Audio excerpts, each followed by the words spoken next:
Hego Euskal Herriko langileek bataz beste ia 14.000 euro galdu dituzte 2008tik elaren txosten baten arabera. Txostenak jasotzen duenez, soldatak prezioak baino 0,2 puntu gutxiago igo dira 2008tik 2020ra bataz beste. Gainera, soldata basuenak dutenak diraz erosahalmen gehien galdu dutenak. Izan ere, bi kolektiboen diru sarreren arteko aldea 133 handitu da epe horretan. Txostenak jasotzen duenez, Hego Euskal Herriko lan produktibitatea Europakoa batazbestekoa baino askoz handiagoa da, baina batazbesteko soldatak azpitik daude Hego Euskal Herrian. Testu inguru horretan, elak gutxienez KPI-aren pareko soldata egoerak, 32 orduko lan asteak eta 1.400 euroko gutxieneko soldata aldarrikatu ditu. Kaixo guztioi, eguerdion ongitorriak gurean gaur magazinera. Azaroak 8 ditu gaur, asteartea da, eta Bizkaiko metalgintzako gatazkan egun erabakigarria da gaurkoa. Udazkeneko grebaldiaren ondoren berriro bilduko da lan hitzarmenaren negoziazio maila, hau da, FEBEN patronala eta ELA LAB Komisiones Obreras eta UGT sindikatuak. Astebeteko greba dago jokoan, Bizkaiko metalgintzako sektoreko langileen erosahalmena bermatzea ezinbestekotzat jotzen dute sindikatuek, eta hala ere, aurreko bileran patronalak gehienez jota 14ko soldata igoera proposatu zuen 4 urtetarako. Sindikatuen arabera, eskaintza horrek ez du bermatzen erosketa ahalmen galerarik ez izatea. Bizkaiko metalgintzako lan gatazkan egun erabakigarria da. Udazkeneko grebaldiaren ondoren berriro bilduko da lan hitzarmenaren negoziazio maila. Hau da, FEBEN patronala eta LAB ELA Komisiones Obreras eta UGT sindikatuak. Plataformak astebeteko grebaldia iragarri du lan hitzarmen duina maigainean jartzen ez badu FEBEMik. Bide horretan aurrera pauso zehatzik ematen ez baldin badira, aste bateko grebaragoaz, hortaz, ikusiko dugu. Ea patronala ze jarrera ekartzen duen bilerara. Sektorearen mezua argia izan da eta argia da. Borrokatzeko prest gaude eta sektore osoa borrokatzeko prest dago. ELA bere aldetik ere mobilizazioak gogortzeko prest agertu da. Bilerak ez bada emoten, evidentemente, ELAk etxuta postu, konfliktu eta grebak areagotzi, ez? Bizkaiko metalgintzako sektoreko langileen erosahalmena bermatzea ezinbestekotzat jotzen dute sindikatuek. Hala ere, aurreko bileran patronalak gehienez diota 14ko soldata igoera proposatu zuen 4 urtetarako.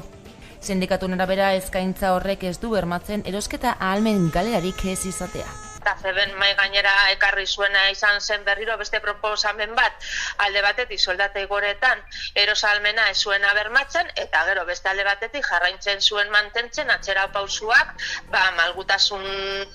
malgutasunean, garantia miniman eta bajetan. Hala, bilera mugarria izan daiteke negoziazioaren soka estutu ala aska dezakelako. Eta patronari tokaengako benetan edukizan mainatik jarri, ez? Orain arte ez dau jarri. Bien bitartean, Bizkaiko patronaleko presidente Carolina Pérez Toledok uste du patronalen eskaintza ausarta dela. Hala baina benetako aurrera pausoak eskatzen dituzte sindikatuek. Orain arte 15 bilera egin ditugulako FEBEMekin eta ez duelako oraindik seriotasunez ezer ekarri. Eta Euskal Autonomia Erkidegoko aurrekontuak aurkeztuta, EAJak eta PSek eskua luzatu diete gainerako alderdiei aurrekontu horiek hobetzeko. Alderdiekin errondaziko du bihar hain zuzen ere Azpiazu Ogasun Sailburuak, eta posizioko taldeeko hartarazi dute kontuek egungo egoera ekonomikoari aurre egiteko balio behar dutela. Gaurkoan, gurean izango dugu Euskal Herria Bilduren legebiltzarkide den Iker Casanova, eta besteak beste aurrekontuei buruz ere galdetuko diogu. Eta Nafarroan, Gobernuak eta Euskal Herria Bildu aurrekontuen 4. ituna sinatu egin dute. Legegintzaldiaren 4. eta azken kontu orokorrak dira honakoak, eta Euskal Herria Bilduren abstentzioari esker ahalbidetuko dira. Sandra Urra, Iruña, konta iguzu. Bai, pasaren asteari itxiera emateko Nafarroako gobernuko bozeramailea den Elma Saizek adierazi zuen Nafarroako 2023ko aurrekontu orokorren akordioa lortu dutela. EH Bilduren abstentzioaren bitartez ahalbidetuko dira eta alderdiak adierazi duenez nahiko lituzkeen aurrekontuak ez direnez pozik agertu dira akordio batera iritsi ahal izateagatik. Izan ere fiskalitatean desadostasun nabariak egon dira, baina azkenean proiektua aurrera darrai eta aurreikuspenen arabera abenduaren amaieran gobernuak bermatu du proiektua aurrera aterako dela.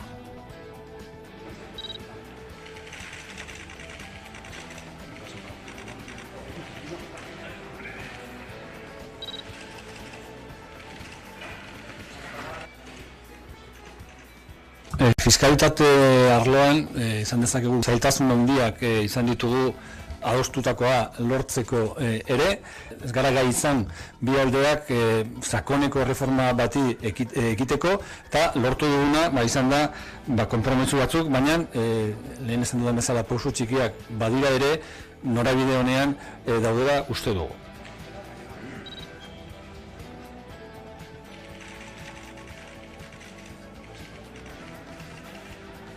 Es un proyecto de cuentas generales de Navarra y para Navarra, con más de 2.700 millones de gastos dedicados a salud, a la educación, a los derechos sociales, con casi 250 millones de euros destinados a políticas financiadas con los fondos europeos Next Generation, que van a ser, y de hecho son ya, palanca que va a empujar el cambio de modelo productivo que debemos llevar a cabo.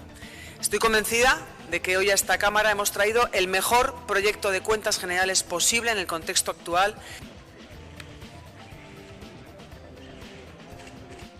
Eta hezkuntza alorrean, Euskal Autonomia Erkidegoko hezkuntza lege proiektu berriaren baitan, diru publikoa jasotzen duten ikastetxe guztiek ikasle zaurgarrientzat derrigorrez gorde beharko dute lekuen 100%.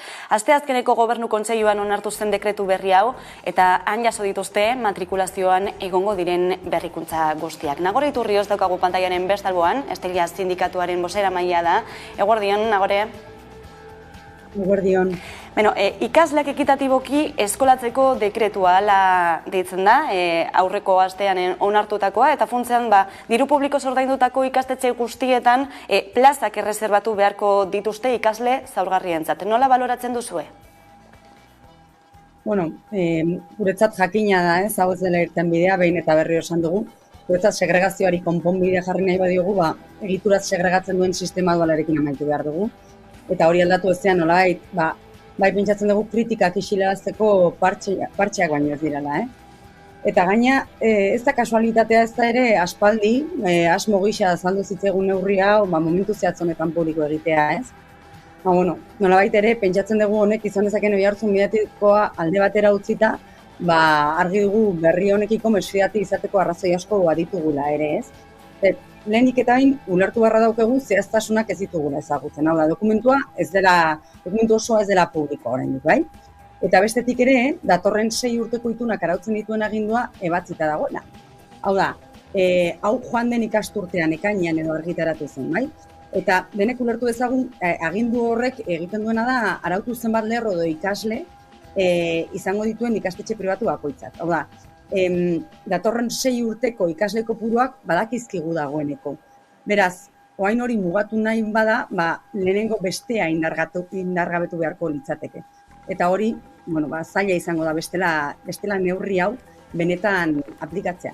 Eta ere, horrela izango balitz ere, guk maiz azaldu dugu baita plaza honetan ere, eta ez ditugu errepikatuko, ez? Baina Kataluniara begiratzea baino ez dugula ikusteko, hau ez dela irten bidea. Ikasle zaurgarriak merkantzia balira bezala erabiltzea baino ez dela ituna jasotzeko, eta hori ez dela inklusioa, hori beste zerbait bada. Larun batean Bilbon egin zen mobilizazio bat, eskola publikoa zarro plataformak deituta, eta horrelako mobilizazioak eta grebak tarteko ahots ugari agertu dira aurreproiektu honen aurka. Uste duzu tartea egongo dela legearen behin betiko testuan eragiteko? Hori da helburua, ez? Guk ere, grebak horretarako deitu ditugu. Entzun dugu sailburuan izbait esanez, greba preventibo bat edo dela, baina guk esango genuke helburua eraginkorra izatea dela, ez? Nolabait, gure ustez bide guztiak agortu ditugu eta bestelako aukerarik ez digute utzi, ez? Behin eta berriro modu publiko eta pribatuan gure ekarpenak ditugu eta entzungur egin digute. Orduan, beraien helburua argi dago beste bat dela, eta nik uste kontutan izan behar daukagula dokumentu hau legebiltzarrean garatu dela, hezkuntza komunitatearen iritzirik gabe, baina orain gizarteak hitz egiten ari dela, ez? Eta argi dagoena da, aurreko legeak 30 urte iraun bazuen ere, zaila izango dela lege honentzat bizirautea gizartearen nahiaren kontra jotzen badu. Hau da, gizartea hitz egiten ari da momentu honetan, eta nik uste badala momentua hezkuntza sailak ere horri jaramon egitea behin ez. Nagore Iturrioz, Estela sindikatutik, eskerrik asko beste bingurean izateagatik. Zuei. Eta osasun alorrean justiziak gelarazi egin du basurtuko bihotz-kirurgia leku aldatzeko prozesua. Gurutzetako erietxera eraman nahi zuen Osakidetzak eta eguna jarria zuen horretarako azaroaren 17. Kritika ugari eragin ditu aldaketa hori egiteko asmoak eta prozesua kautelaz etetea erabaki du orain Gasteizko epaitegi batek. Basurtuko zerbitzuko medikuek abiatutako auzibide baten harira. Justiziak ebatzi du prozesuak aurrera jarraitzen badu kalteak eragin ditzakeela, osasun profesionalek eta pazienteek pairatuko dituztela ondorioak.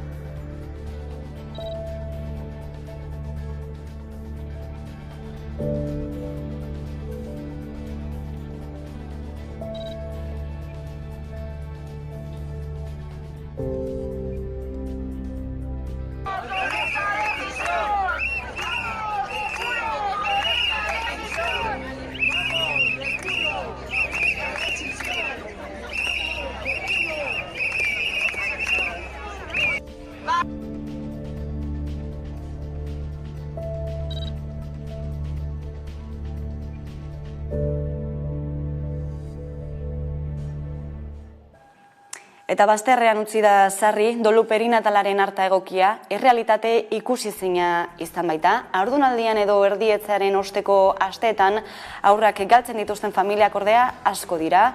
Zenbait estimazioen arabera, haurdunaldien laurdenean hiltzen da aur jaio berria edo jaiotzeko dagoena. Harta hobetzeko aldera, legez besteko proposamen bat onetzi dute Eusko Legebiltzarrean, eta Osakidetzari askatu diote indartzeko egoera horietako protokoloak. Horretarako besteak beste, langile prestakuntza hobetzea eta osasun zentroetan espazio konkretuak egokitzea aurreikusten da.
Eta gaiz aldatuta, Italian Mediterraneoan erreskatatu dituzten etorkin denak lehorreratu arte, gobernuzkanpoko erakunde batek ez du alde egingo Italiatik.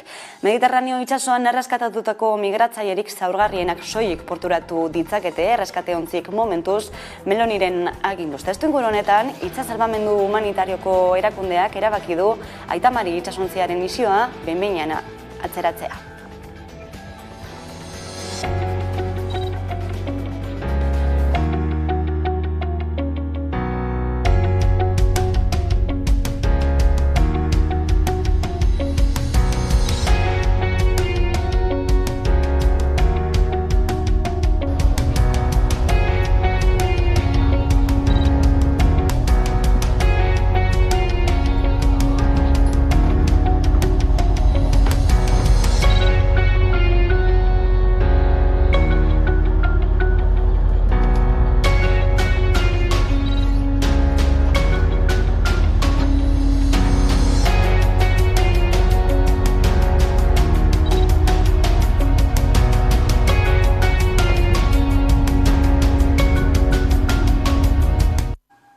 Egun garrantzitsua gaur ere Estatu Batuetan, herritarrak bozkatzera dituta daude legealdi erdiko hauteskundeetan, eta inkestek ez dute ezer ziurtzat jotzen, baina litekeena da errepublikanoek ordezkarien ganberan irabaztea.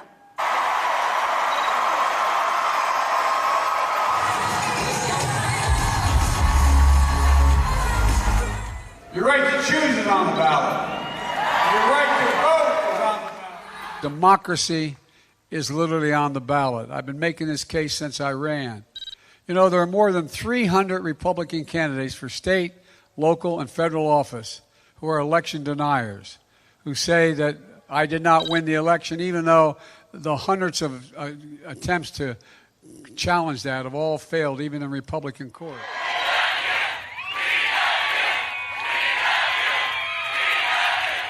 To make our country successful, safe, and glorious, I will probably have to do it again, but stay tuned.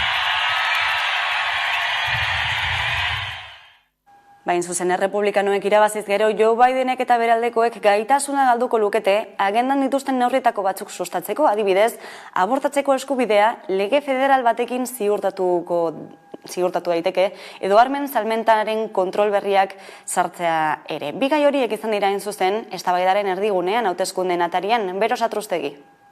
Astearte honetan ospatuko dira Amerikako Estatu Batuetako legealdi erdiko hauteskundeak. Ordezkarien kamera osatuko duten 235 kideak aukeratuko dituzte. Hauteskunde aurreko testuinguru honetan eta besteak beste eskoletan gertatutako tiroketak izpide, armen erabileraren eztabaida mai gainean jarri da. Batzuek diote erabilera eta salmenta kontrolatu beharko liratekela, baina beste batzuek ordea armak izatea eskubide konstituzionala dela argudiatzen dute. Demokratek auzia kongresura eramateko asmoa dute eta salmenta eta erabilera erregulatu nahi dituzte urtean 40.000 pertsona armen ondorioz hiltzen diren herrialdean. Honek noski errepublikarren artean nolabaiteko errezeloa sortu du. Aurtengo legealdi erdiko hauteskundeak zarata handiagoa ari dira ateratzen, parte hartzea orokorrean nahiko baxua izaten da 140 ingurukoa, baina aurten bestelako itxura dutela adierazi du BBC-kateko Katie Kay kazetariak. Gainera, testuingurua aztertuta, errepublikarren 170 uste du Joe Biden ez dela legezko presidentea eta horrek hautsak arrotzen ditu. Esaterako 2020ko bozketen ondoren, inoiz baino hauteskunde funtzionario gehiagok jaso zituzten mehatxuak, zehazki, Brennan Center for Justiceen arabera, 6tik batek. Gainera, galdeketen arabera, urrengo hauteskunde orokorrak ospatu baino lehen, langile hauetako 5tik 4 lan utziko dutela, adierazi dute jasan behar izan dituzten mehatxuengatik eta jasan behar izan duten presioagatik. Baskarrik asko Bero Satruztegi eta Iranen 200 parlamentari baino gehiagok heriotza zigorra eskatu dute, Aminiren hilketa salatu duten manifestarien aurka istiluak piztu zirenetik, poliziak 300 zibiletik gora hil ditu, IACR gobernuzkanpoko erakundearen arabera.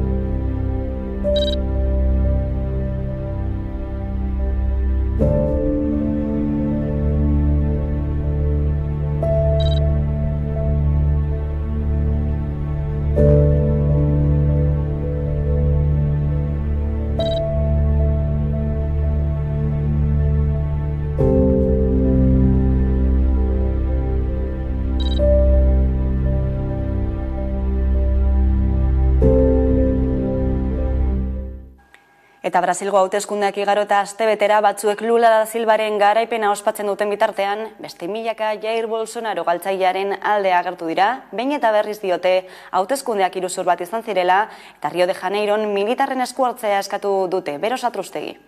Halaxe da, Lulak irabazi ditu Brasilgo hauteskundeak, esperotakoa baino askoz tarte gutxiagorekin, hori bai.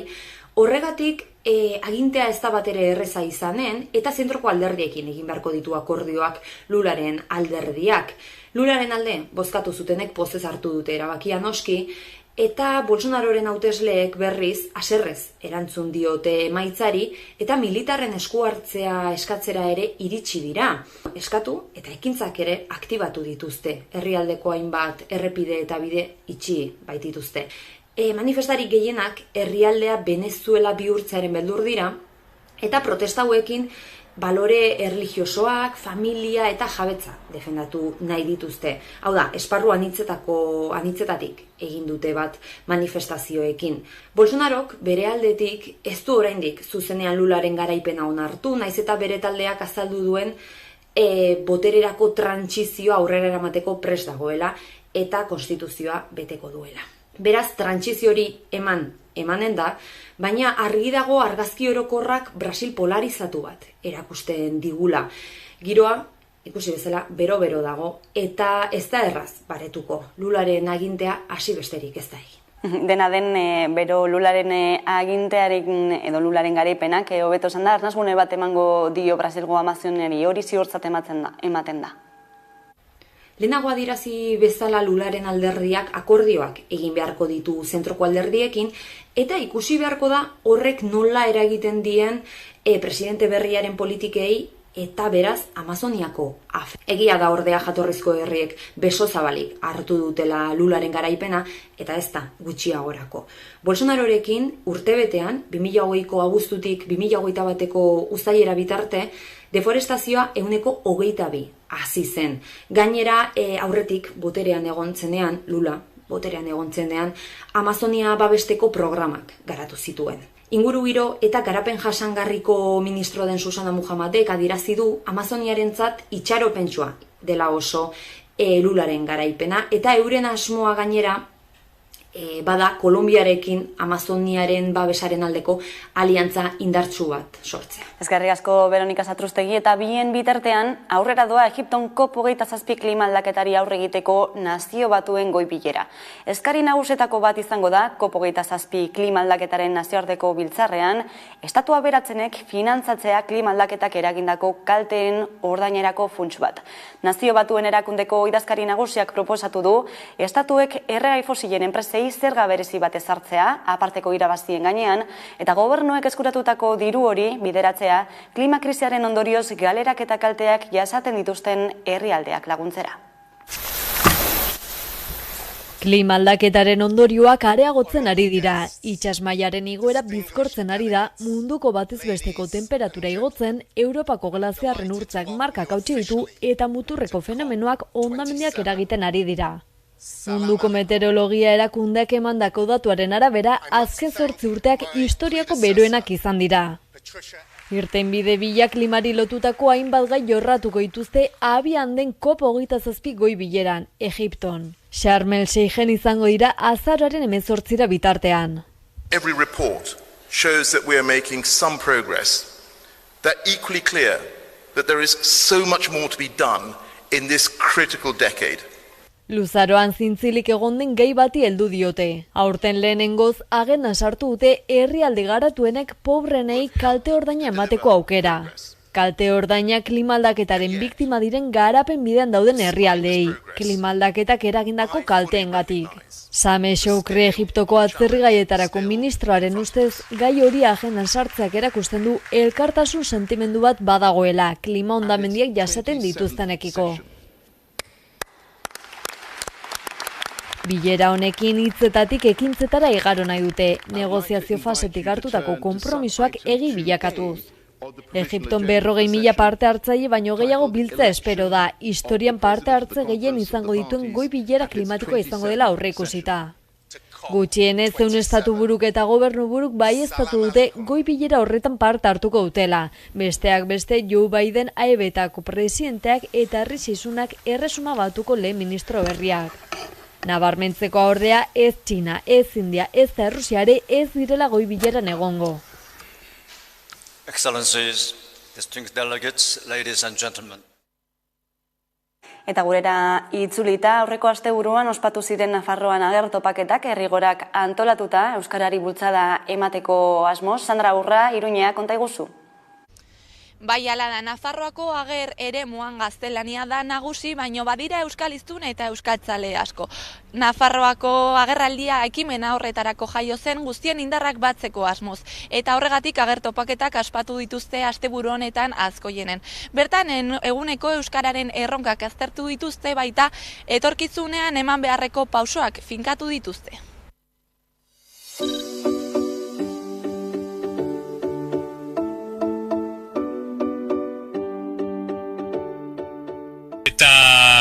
hasieratik bertako ikastola, euskaltegi eta D-ereduak bultzatzeko bideratzen bazen dirua, bai ikusten zen beharra hortik arantzago ere euskalari euspo berri bat emateko eta zonalde horretu euskaltzaleen mugimendua saretzen hasteko. Eta horri agerraldi zen nahi arrezitzaion orain dela 3 urte eta ekimen praktikoak antolatzen hasi ginen.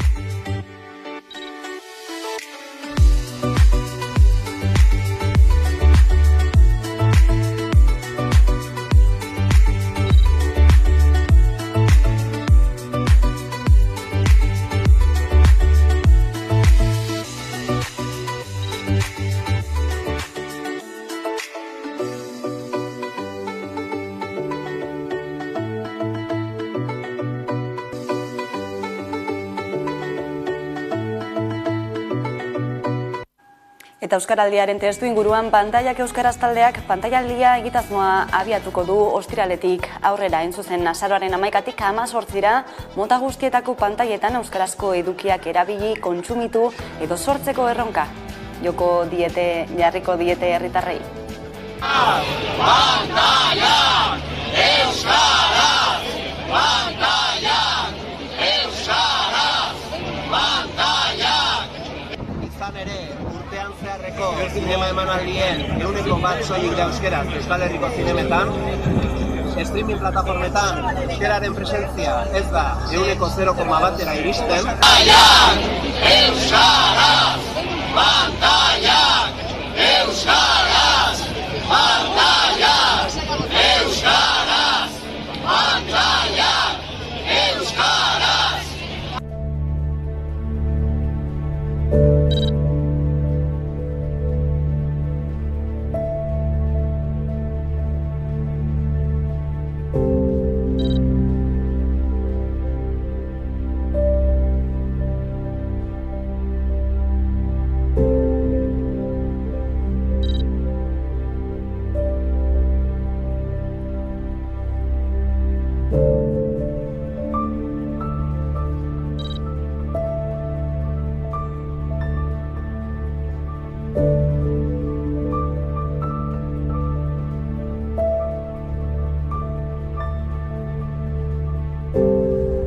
Eta munduan zehar ematen diren giza eskubideen urraketak ikustarazten dituen ariak zinemaldiaren baitan, Afrikaren inguruko eguna landuko dute ostegun honetan. Urraketen aurrean antolatutako erresistentziei leku eginez, Indestructibles dokumentala proiektatuko dute Hernanin, kulturarteko plaza feministan. Dokumentalean, Xabier Aldekoa eta Alfonso Rodríguez zuzendariek Afrikako gaztei buruzko bestelako begirada bat islatzen dute. Hain justu, filmak aurren 5 istorio kontatzen ditu, Afrikaren erronken eta lorpenen isla gisa. Behin filma amaitzean, bi zuzendariarekin egoteko aukera izango da gaian sakontzeko. Informazio horrekin utziko zaituztegu eta jarraian izango gara bueltan eguneko elkarrizketarekin. Gaurkoan gurean izango dugu Iker Casanova, EH Bilduko legebiltzarkidea. Orain arte. Munduan zehar ematen diren giza eskubideen urraketak ikusarazten dituen ariak zinemaldiaren baitan Afrikaren inguruko eguna landuko dute ostegun honetan. Urraketen aurrean antolatutako erresistentziei leku eginez, Indestructibles dokumentala proiektatuko dute Hernanin kulturarteko plaza feministan. Dokumentalean Xabier Aldekoa eta Alfonso Rodríguez zuzendariek Afrikako gaztei buruzko bestelako begira bat islatzen dute. Hain justu filmak aurren 5 istorio kontatzen ditu, Afrikaren erronken eta lorpenen isla gisa. Behin filma amaitzean bi zuzendariekin egoteko aukera izango da gaia sakontzeko. Ariak erresistentzia istorioen zinemaldirako sarrera doakoa da, beraz animatu eta bertaratu.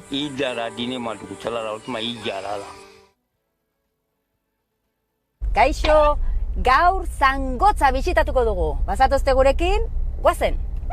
Zangotza, Arago ibaiaren ibarrean dago, Leire eta Peña mendilerroetatik gertu. Zangotzerria eskualdeko hiriburua da. Gainera, Nafarroako erresumarentzat defentsa eta estrategia handiko tokia izan zen. Itxasoak aztu galdu zure izena, gure zen ondatik. Batetik, Gie Izetara Euskara elkartean zaudete, bai? Baina Maia zure aikako ardura esan dezagun, ez da? Bai, hori da, bai. Zure herria. Hemen orain puntoeko denda daukazu, dena ekologikoa daukazu, bertakoa... Gorantz noa.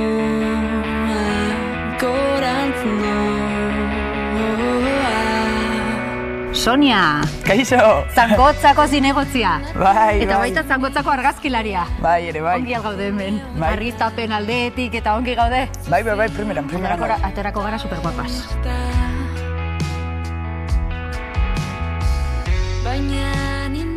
Marta eta Saila eta Marta, ikastolan gaude, zuek ikasleak etzarete. Ze harreman daukazue ikastolarekin.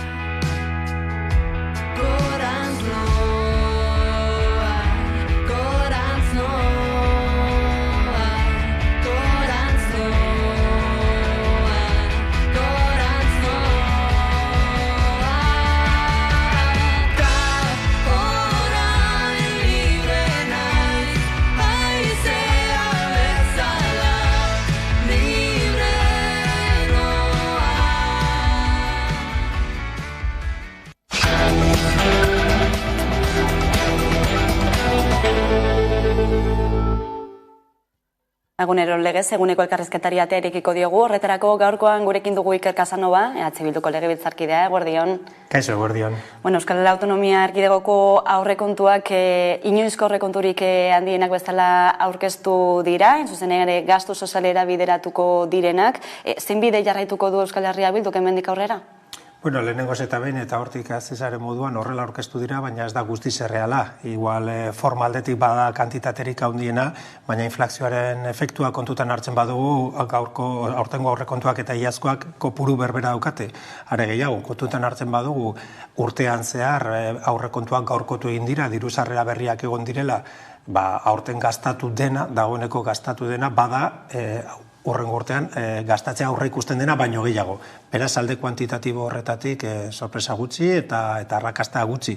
Are gehiago kontutan hartzen badugu diru sarrera bereziak egon direla Europatik, malgutu egin direla gastu arauak eta beraz zorpetxe gaitasuna handiago dela, eta baita ere egoerak eskatzen digula talka politika ekonomikoak aurrekontuetan ere. Beraz, kuantitatiboki oso urrun dago gure beharretatik, fiskalitatean sartu gabe eta diru sarrera berriak indarrean sartzeko aukera aipatu gabe, baina hori importantea da.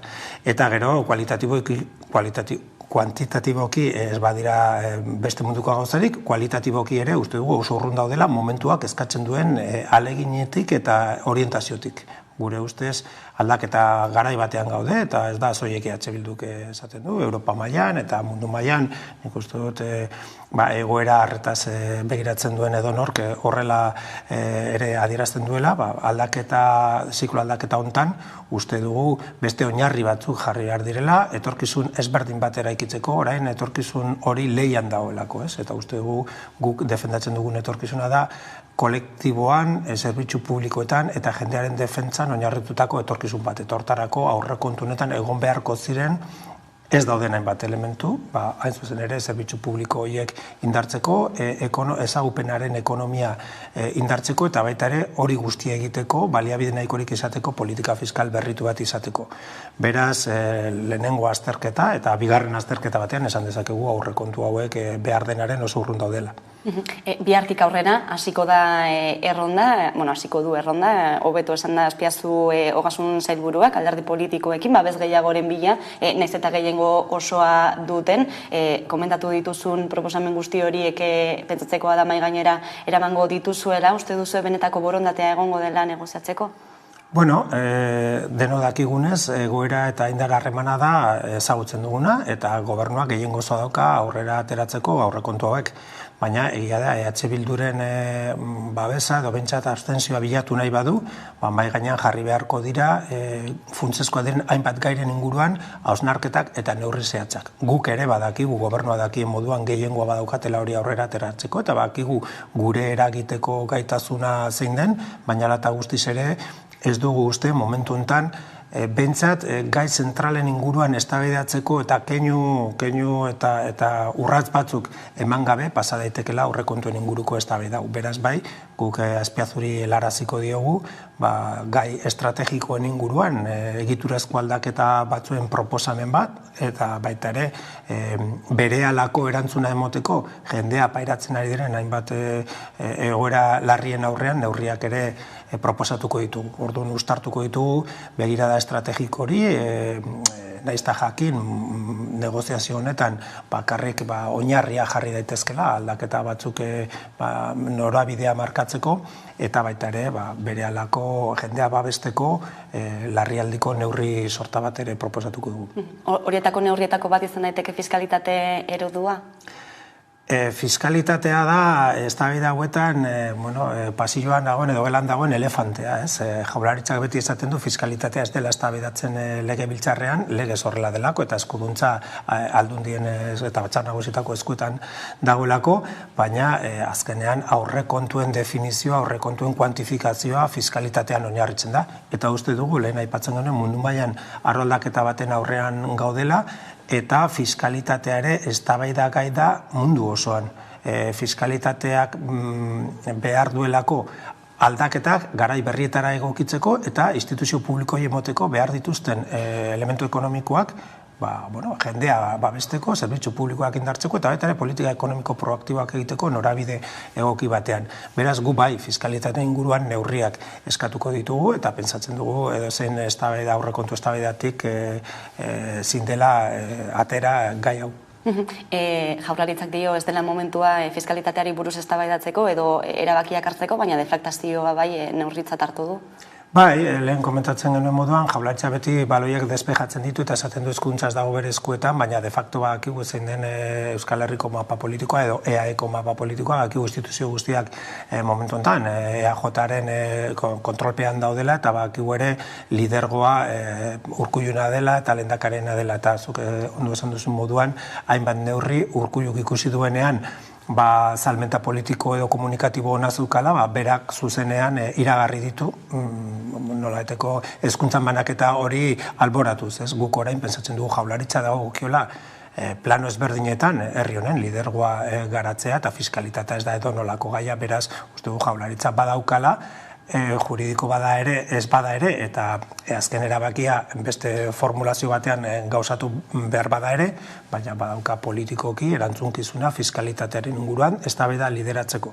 Eta esaten genuen moduan, momentua bada, inoiz baino gehiago, eta eztabaida irekita dago mundu guztian, enpresa handienetekin eskandalagarriak, eliten inguruko edo eliten eskuetan aberastasunaren konzentrazioa, gehiengoen pobretzea mundu mailan emoten ari dena, neurri handi batean fiskalitate injusto bat horren atzean dago, paradisu fiskalitatik hasita, esenzio fiskalak, elusio fiskala, presio bajuegia, eta bar, orduan, eztabaida fiskala momentu honetan bolo-bolo dabil toki guztietan eta Euskal Herrian ere egon behar dut derrigorrez. Aberastasunaren banaketa edo beto zen da erosa ahalmenaren galera ez gertatzeko fiskalitatea egon daiteke alde batetik, baina soldaten gaia ere badago mahai gainean, hainbat enpresa ari direlako hitzarmenak negoziatzen eta soldaten gaia, soldaten igoera izaten ari delako negoziazioen puntu beroena.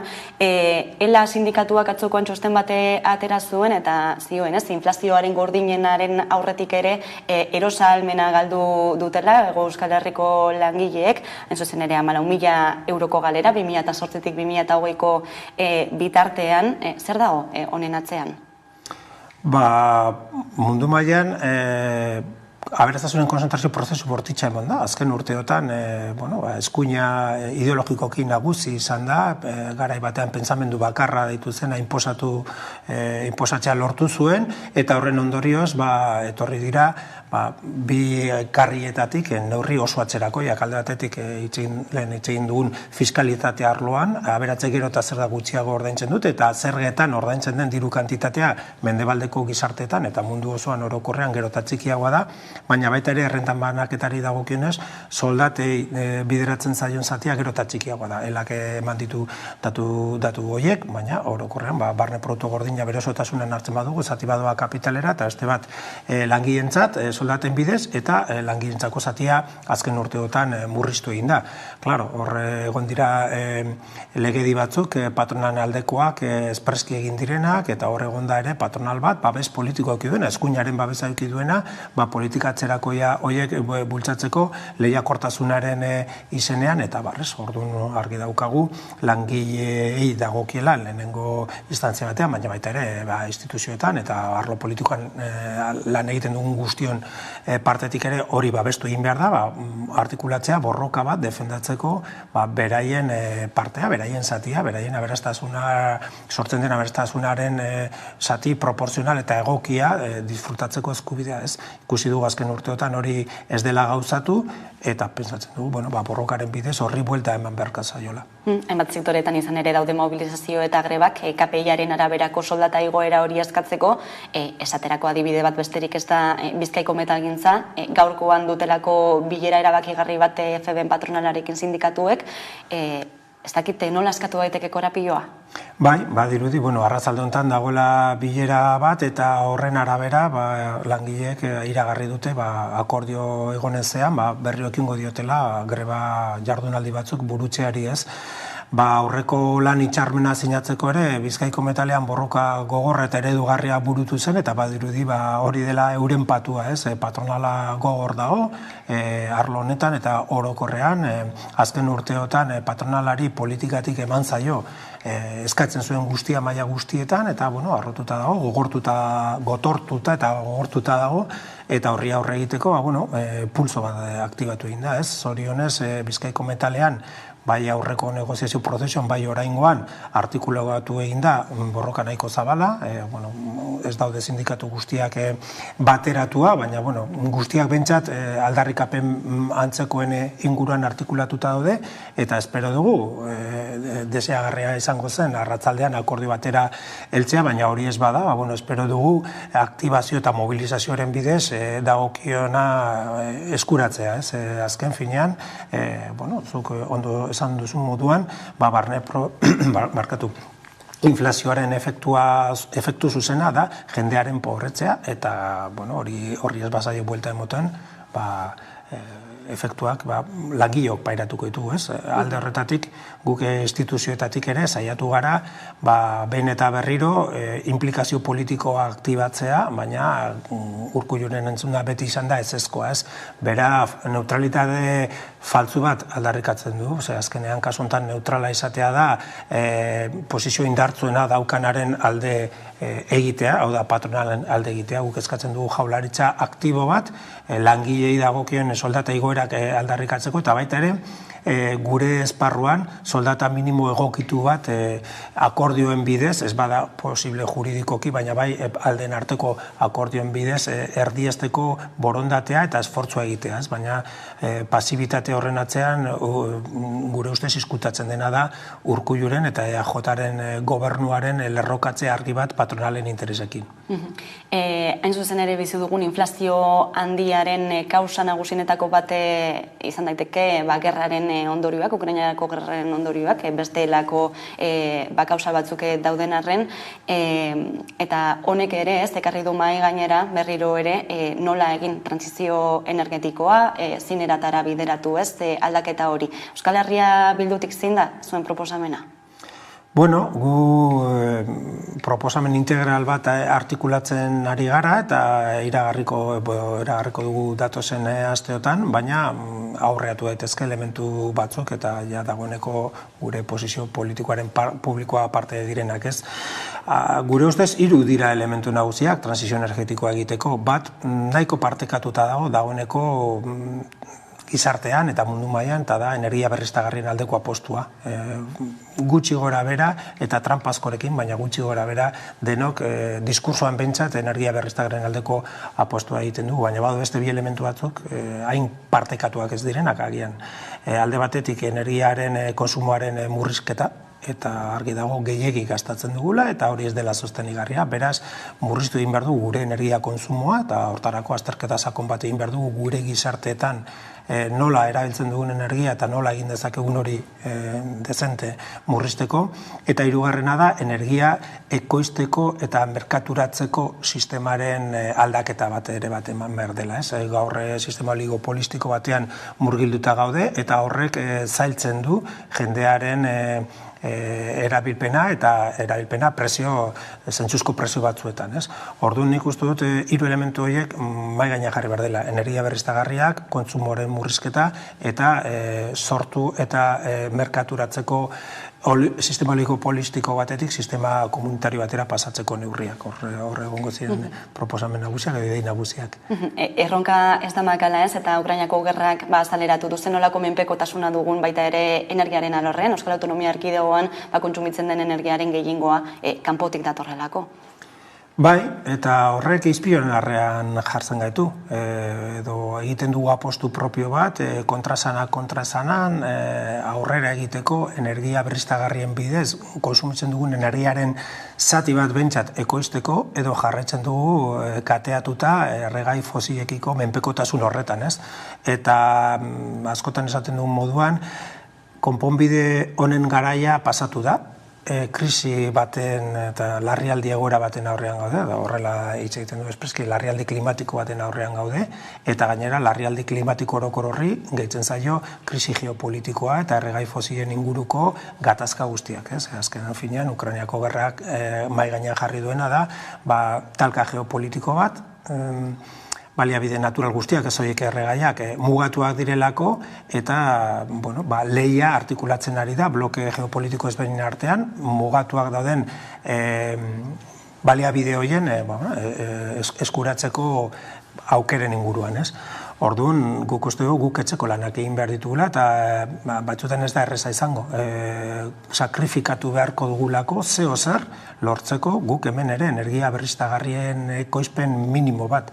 Eta ez dugu hitz egiten autosufizientzia energetikoaz, hori oso konplexua izango zelako, gaina lurralde oso txikia eta energiaren konsumo oso altua daukagolako, gainera lurralde industriala garelako. Baina bentsat, gure erantzunkizuna da, gure beharren zati importante bat azetzen saiatzea energia berriztagarrien inguruan. Eta hor dago, ez da bida irekita, nola egingo dugun hori kalte txikiena sortzen gure lurraldean, eta nola egingo dugun hori betiko enpresen kontrolpean egon gabe eta energiaren produkzioa eta kontsumoa eta eskuragarritasuna demokratizatzen, hori da erronka. Hori energiari dagokionean, baina testuingurua, bizi dugun testuinguru historikoa konplexua da, inflazioarekin, aipatu dugu lehen gaien eskazia ere badagoela, gizarte desparekotasunen handitzea besteak beste, arazoak globalak dira. Euskal Herritik horiei aurre egiteko zein modu dago? Nik uste dut, importantea dela asmatzea azterketan, askotan politikan historiko hitza erabiltzen da eta desgastatzen da eta galtzen du bere benetako esan nahia, baina uste dut une historikoetan gaudela, ez dut uste kapitalismoaren amaieran gaudenik, baina bai, bentsat kapitalismoaren aro baten amaieran, Sovietar Batasunen erorketa sortu zen munduko orden berria ditu zen, globalizazio neoliberala, 30 urteko ziklo bat izan da, eta hori amaitzen ari da, eta begibistan dago, ez dago mundu unipolarra, multipolaritate batera pasatzen ari gara, eta transizio ezberdinak emoten ari dira, gehienak era katazkatzu batean, transizio energetikoa, transizio teknologiko bat ere bai, transizio geopolitiko bat, gu mahai gainean jartzen dugu ere, transizio errenten banaketan egiteko beharra. Zer egin behar du, ondo irakurri, ondo ulertzea transizio horietan beti pulsoak artikulatzen dira, interes kontrajarriak mahai gaineratzen dira, eta alde bakoitzak egin behar du indarra, inteligentziarekin ere bai, idazten ari den etorkizun hori gerturatzeko euren interesetara. Gure kasuan, ezkerreko interesa dira jendearen interesak, ez dira interes pribatuak, ez dira enpresen interesak, orduan guk eragin behar dugu momentu enten, publikotasuna eta kolektiboa dena defendatzeko, zerbitzu publikoa defendatzeko, fiskalidade justuagoa defendatzeko, gure planetaren sostenigarritasunarekin bateragarriak diren politika sozioekonomikoak garatzearekin, zaintza arloan ere iraultza bat emoteko, transizio momentu honetan korapio asko askatuko dira, eta azkenean indar gehien egiteko gaitasuna daukana, marrastuko du etorkizun hori bere neurrira, ez? Orduan, deitua gaude, hor partaide izateko, justu politikaren garaia dela, politika kolektibaren garaia dela, eta erantzukizunez jokatzeko momentua dela. Askok Ukrainako inbasioa dute bizi dugun egoeraren abia puntu, baina ez dirudi, ez? Gerra gelditzaren aldeko diskurtsoak ailentzen ari direnik. Ez, argi dago, alde batetik Ukrainiako gerra arrazoia baino da beste ondorioetako bat. Gatazka geopolitikoaren ezinezkoa izango zen horrelako gatazka bat duela 10 urte egotea, indar harremana mundu mailan oso ezberdina zelako. Eta momentu hontan eta krisi garai hontan agertzen dira fenomeno berriak, ez? Gramscik beti esaten zuen, krisi garaiak zirela zaharra oraindik hiltzen ez zenean, baina berria oraindik jaio gabe zegoenean, hori zen krisi momentua, eta esaten zuen ere momentuan monstruak sortzen zirela, ez? Momentu horretan gaude eta erantzunkizunez jokatu behar dugu. Besteak beste, zuk aipatu duzun moduan, lehen gerraren bidez adierazten ziren hainbat konfrontazio batzuk orain gerra bide hartu dezakete eta soilik Ukrainan, ez? Orduan, armagintzan eta belizismoan eta militarismoan oinarritutako nazioarteko harremanen aurrean egotearen arrisku bizia daukagu, beraz, deitua gaude transizio hoien guztien artean, diskurso antibelicista eta bakearen aldeko diskurso bat egiteko oso paradogikoa da momentuaz, batzuk beti aldarrikatu dute bakea, teorian, baina orain armagintzan eta armen aldeko diskurso zutsuak mantentzen dituzte, eta beste batzuk bagara bakearen eta negoziazioaren eta elkarrizketaren aldeko deia egiten dugunok, ez? Baina hau ez da gauza puntuala izango, ez da soilik Ukrainari lotutako gauza, baizik eta ziklo historikoaren ezaugarrietako bat izan daiteke, kontrakoa ez badugu defendatzen eta gauzatzen lortzen, ez? Den zuzen ere bizi dugun momentu edo ziklo honetan, geratzen da baikortasunerako tarterik? Bai, hala da, behartuta gaude gainera, ez? Alde batetik esaten nuen moduan, etorkizuna ez dagoelako idatzita, idazteke dago, eta frustrazioa sortzen bada, inhibizioa sortzen bada, eta bakoitza bere etxera baldin badoa, badakigu nortzuk ez duten hori egingo, eta nortzuk interes oso handia dauzkate, partaide esateko eta etorkizun hori eraikitzaile esateko, eta hain zuzen ere dira gehiengoen kontra interesak dauzkatenak, ez? Guk EH Bildutik azken boladan termino bat atera dugu edo jarri dugu mahai gainean, eta da itxaropen aktiboa. Noski, gelditzen zaigu itxaropenerako tartea, esango nuke itxaropenerako beharra, baina itxaropen hori izan behar du aktiboa, eta hau ez da baikortasun abstrakto bat, hau ez da resignazio aldarrikatzea, hau da itxaropena bai, baina itxaropena eraiki dezakegulako denon artean etorkizun hobe bat.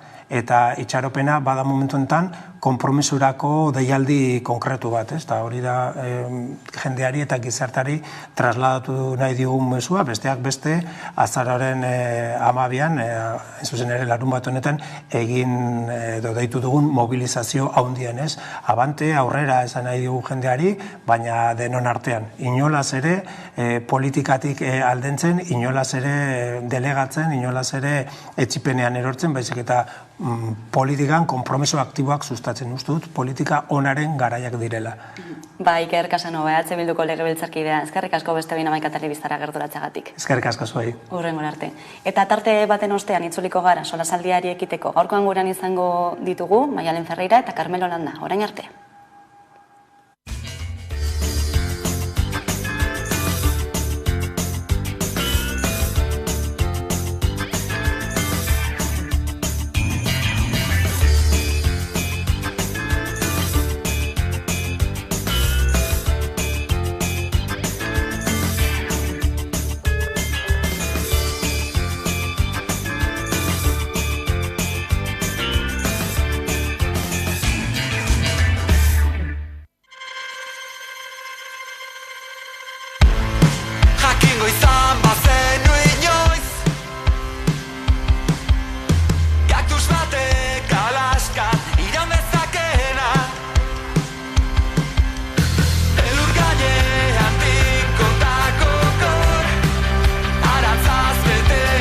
Secret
kaleak, gure sustraietaraino, eustea zaila den, ametxetaraino, izarak zintzilik, balkoietan itzalak, aizeak, eraman ditzala,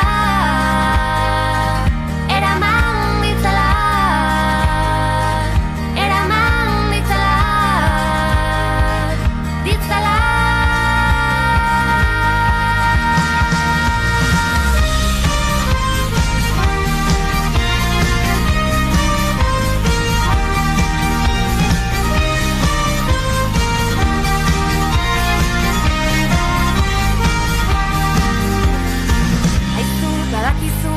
Ez dela bat erresa eta ondo maitatzeko, poliki, poliki, itzuliko naizu gana berriz asmatzeko.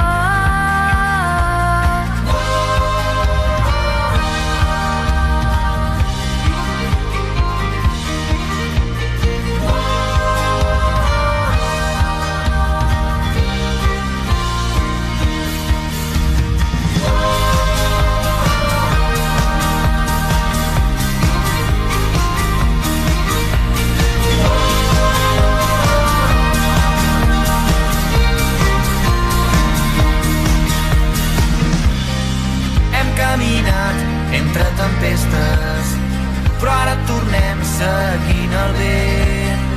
Des d'una nit de primavera, cremarem els mals moments, massa bé. Som les de sempre, amb les de sempre. Som les històries que ens han forjat. Som tot allò que ens queda per viure. Som cada crit de llibertat.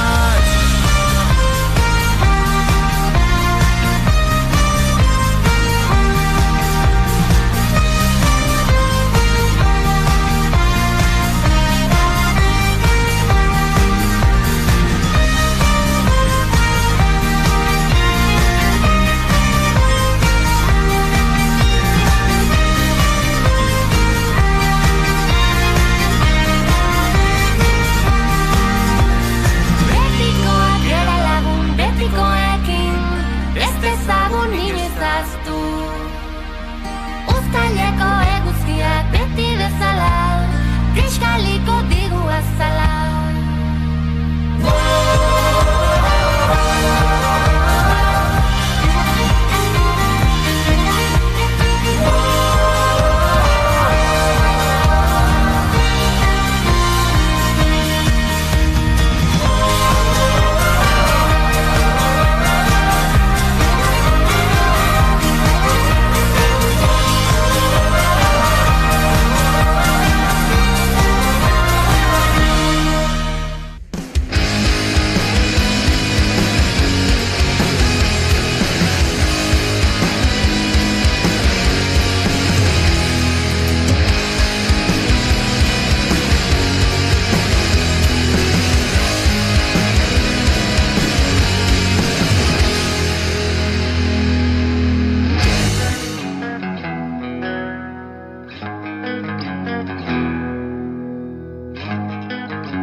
Eta gunero lege solasaldiari ekingo diogu, horretarako gaurkoan gurean ditugu alde batetik Maialen Ferreira, eguerdion. Eguerdion. Eta Carmelo Landare gurekin, eguerdion. Eguerdion, bai.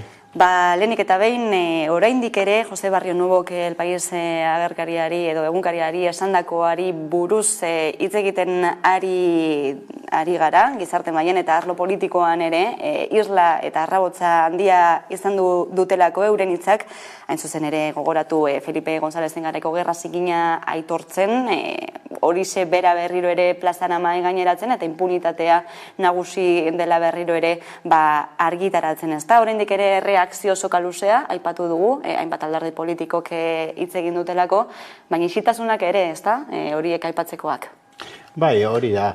Erreakzio soka luzea bai, baina hemen batez ere, estatuan ez. Eta hori batetik eta bestetik, implikatu nagusiak hemen nortzu dira, estatua bera da, ez da?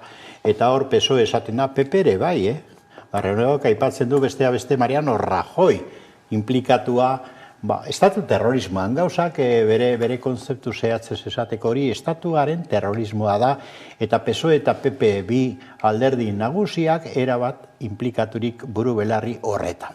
Hori oso larria da, hori erabakigarria da, estatuaren definizioa ematerako orduan, eta erreakzioa periferikoak dira zentzu horretan. PSOEk eta PP sakonetik ez dute zer esan. Bueno, zerbait esan du hain justu ere nok eta Grande Marlaskak non eta Melillan, pentsa zazu, ez da? Claro, Grande Marlaskak ez du bat ere sinesgarritasunik, da Melillatik hitz egiten are gutxiago. Baina hor dago ondoko arazo oso larria, estatu espainiarra estatu terrorista bada. Eta hori begira zer esaten ari nahi zen. Eta hori konpondu behar da sakonetik, eta hori konpondu barik estali egiten dute sekretu ofizialen legea hor dago, eta Barrianuevo batera da bere burua zuritu nahian, 80 urtetik gora dauka, eta, klaro, ispilu bat jarri dio estatuari. Estatua biluztu egin du. Orduan, honek daukan trascendentzia ikaragarria handia da.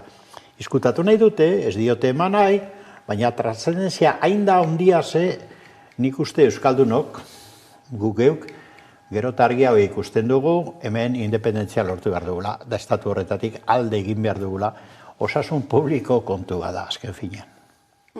Maialen, zuk zer nabarmenduko zenuke? Carmelok esan dago moduan, Barrionubok bere burua zauritu nahian egin dago elkarrizketa, baina niretzako aipatzeko da, El Paisek erabakitatuko titularra, Bera ez da, elkarrizketaren titularra ez da izan gerra zikina edo gerra zikina onartzen dagoena, baizik eta nik agindu nuen, segundo mailen askatzia, orduan. Titular horretan bebai dau zuritasun nahi bat, eta horrek erakusten dau manipulazio mediatikoaren saiakera hor jarraitzen dauela, eta El Paisen badakigu zelakoa izan zen, eta zelakoa dirudienez jarraitzen dau izaten, eta bere hitzak onartezinak izan diela, hori argi dago eta nire ustez agintari guztiek ados daude horretan, baina nork eman behar ditu azalpenak, Espainia mailatik inork ez dago eman, eta orduan bastakit Pedro Sánchezek zeo zer esango dagoen honi buruz. Pedro Sánchez agian ez, baina Euskal Autonomia Erkidegoan, neko handu ezak bai hitz egin duela gaiari buruz, eta gaitzez egin ditu Barrionuevoren hitzak, onartezinak direla aipatu du, bidegabeak baita ere biktimei mina eragiten dietelako, entzungo dugu. Y lo llegaron a coger, pero era un tipo tan grande que no cabía en el maletero del coche. Y como se resistió y tal, llegaron los gendarmes o la policía francesa y desbarataron el asunto. Entonces yo ese lo asumí y dije que lo había mandado yo y no hubo ninguna repercusión, ni la audiencia habló. ¿Eso era guerra sucia o no? Eso es. Adierazpen onartezinak dira. Demokraziaren eta zuzenbide estatuaren aurkako gertakari larriak eta naskagarria justifikatu nahi dituztenak. Bidegabeak dira, biktimei min ematen dietelako, eta gainera izugarri sufritu duen gizarte baten aurkadoaz. Justiziak erabaki beharko du orain erantzunkizunik badagoen. Galen jarduera terroristek Euskadiko Alderdi Sozialisten gaitzespen irmoa izango dute beti. Beraz, gaur oraindik etaren terrorismoa gaitzesten ez duten alderdien apelazioek ez dute zentzurik. Zeri dutu zaizkizu, Carmelo, Anduezaren hitzak? Begira, Andueza eta ez Sánchez atara da ez da. Zergatik ateratzen da Andueza? Hore, Jaurlaritzan dago, gobernuan, EAJ-arekin, eta noski nor aurkeztuko da gaur egun galen aurpegiaz euskal gizartera, ezinezkoa da, orduan itxura eman beharrean eta horrela behartuta agertu da Andueza. Baina, claro, Sánchez ikusi dugu oraintzu bideo batean bere gazte garaian galen alde egiten. Eta hemen bertan Jauregi ikusi genuen gal babesten, gutxienez babesten, eta esan nahi dut, hori da errealitatea, eta ikusi ditugu oraintzu Madrileko gobernuan, sekretu ofizialen legeatara, eta izkutatzen galen ikerketa eta ezinezko bihurtzen gal zer den sakon aztertzea, ez da. Ordan, hori da realitatea, ni sentitzen dut Anduezagatik, baina ez da sinesgarria esaten duena, beste Andueza jaunak oso pisu gutxi duelako PSOEn, ez da. Da PSOEk Madriletik agintzen du, estatutik agintzen du, eta PSOEk ez du inola ere estali nahi gal. Esan nahi dut, agertu nahi, estali egin nahi dut, ez du agertu nahi gal, zeren gal da estatu terrorismoa esan dugun bezala, eta estatua bera definitzen du horrekin. Zer etorri beharko litzateke Barrio Novoren elkarrizketa honen ondotik, Maialen, zer uste duzu? Erantzunkizunak eta gobernutik, baina hori ez da pasauko. Nik ez dut uste hori pasauko da nik ez, eta Carmelo esan dago moduan, niretako Anduezaren papela ez da erresa besta, ez? Gobernu osotik hitz egin behar dago edo hitz egin dago, ez?